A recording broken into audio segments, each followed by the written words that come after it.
I love making Minecraft mini-games. There's something just so fun about making a game that you can enjoy with you and your friends. Here are 5 of my favorites. Trident Triumph.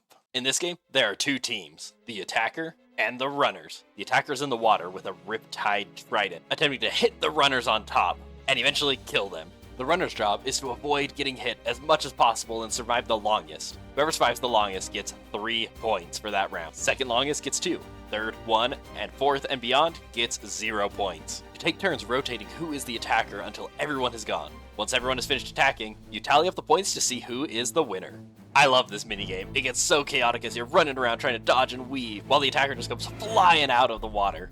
And as a pro tip, you might want feather falling boots for the attacker, just in case, you know, the boat launch.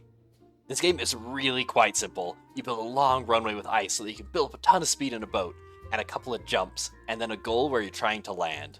From there, you can take turns one at a time, placing your boat, getting in it, and just trying your best to make it to the end, going off the jumps, weaving, and dodging through any obstacles. And whoever's the first one to get to the end is the winner. I really like this game because it leaves the door open for a lot of customizations. For example, you could make the platforms moving, and that's sure to make things tricky. You can add additional runways, you can add dispensers firing arrows. The possibilities really are endless. Plus, it's fun just to watch your friends come flying over your head as they try to make their way through the course. Melting ice. This minigame is all about trying to survive the longest. The setup for this minigame is pretty easy. Usually you set a redstone line going in a circle so it'll infinitely repeat, then some slime blocks with pistons, some ice, and most importantly, an armor stand with frostwalker boots. With all that set up, feel free to send a little pulse down your redstone line. It'll infinitely cycle and just send the armor stand flying. Now, the goal of this game is to be the last one left on the ice. When you're ready to start, everybody hops in the ice rink at the same time, and whoever is the last one standing on the ice is the winner. Now, to make it more interesting, you are allowed to punch other players. I forgot I'm in creative. Quick, fixed it.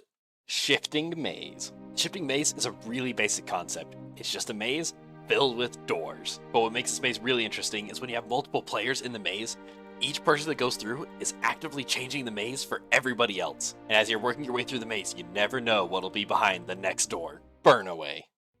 Similar to melting ice, this is a survival game. Each player is put into this box, given flint and steel, and underneath the sand is a layer of wool. You light it, and whoever lasts up here the longest is the winner. The platform is going to continue to shrink, and since everyone has flint and steel, you can decide how much or how little you want to burn. If you have a group of chaotic friends who just love making things as intense as possible, this is going to ramp up really fast. And if your friend's trying to hide over in a safe spot, you can sacrifice yourself and light their wool on fire. This game is really easy to set up and can be as chaotic as you'd like. And those are 5 of my favorite minigames. Let me know which one you like best. My personal favorite is the Trident one.